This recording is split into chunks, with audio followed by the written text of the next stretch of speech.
Il est 13h17 ce lundi 7 juillet 2025 au palais de l'unité de Yaoundé, au moment où le ministre d'État, secrétaire général de la présidence de la République Ferdinand Ngongo fait son entrée dans la salle des réunions de ses services. Dans la dite salle, les présences remarquées du ministre de l'administration territoriale Paul Atanganji, Rose Mba Acha, né Fomindam Ngwari, ministre délégué à la présidence chargé du contrôle supérieur de l'État, Paul Ngongumu Mingo, ministre chargé des missions à la présidence de la République, professeur Focalistus John ministre par intérim des mines, de l'industrie et du développement technologique. Félix Mbayou, ministre délégué auprès du ministre des Relations extérieures, chargé de la coopération avec le Commonwealth. Jérôme Dowa Pembanga, secrétaire d'État auprès du ministre de la Justice, garde des Sceaux, chargé de l'administration pénitentiaire. Dr Viviana Cherikilo, secrétaire d'État auprès du ministre de l'Éducation de base, accompagné des sénateurs et députés de la région du Nord-Ouest. C'est la suite des rencontres stratégiques inscrites depuis le 1er juillet dans le registre des perspectives de l'élection présidentielle d'octobre 2025. Et selon le chef de la délégation du Nord-Ouest, le message de circonstance délivré par le président du comité stratégique en vue de la campagne électorale prochaine pour le président Paul Biya est fort de sens et suscite une totale satisfaction.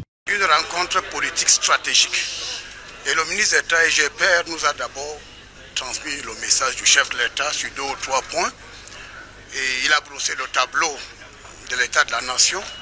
Et nous avons été très heureux de recevoir un message important du chef de l'État qui va dans 2 sens. La sérénité, le pays est debout, la détermination et que nous devons regarder l'avenir avec optimisme. Satisfaction qui découle d'une relation particulière qui existe entre le président de la République et les populations du Nord-Ouest.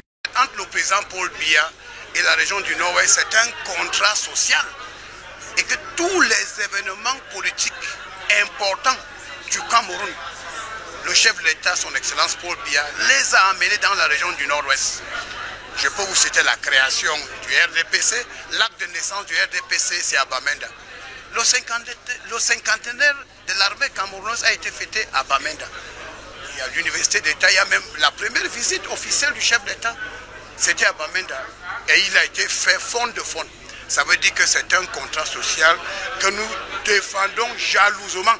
Relations franches aux actions conjointes palpables. Nous, le verre est plein. Donc nous, c'est un engagement que nous prenons.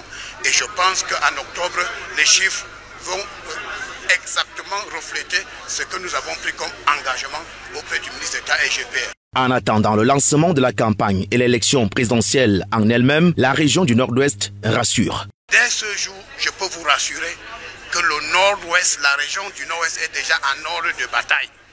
Parce que le chef de l'État, à travers le ministre de EGPR, nous a envoyé un message galvanisant. Un message qui nous fait gonfler à bloc. Donc, dans cette détermination, le retour, c'est qu'au mois d'octobre, nous allons retourner au chef de l'État sa sympathie à l'égard de la région du Nord-Ouest. Le président de la République est le candidat du Cameroun, mais le chef de l'État est le candidat de la région du Nord-Ouest à 100%. Le Nord-Ouest, c'est quoi? C'est 18 députés sur 20. C'est 33 mairies sur 34 et c'est 9 sénateurs sur 10. Ça veut dire quoi? 99%, dont un électorat, n'est-ce pas, acquis. Et ces poignées de main sont l'illustration de cette assurance.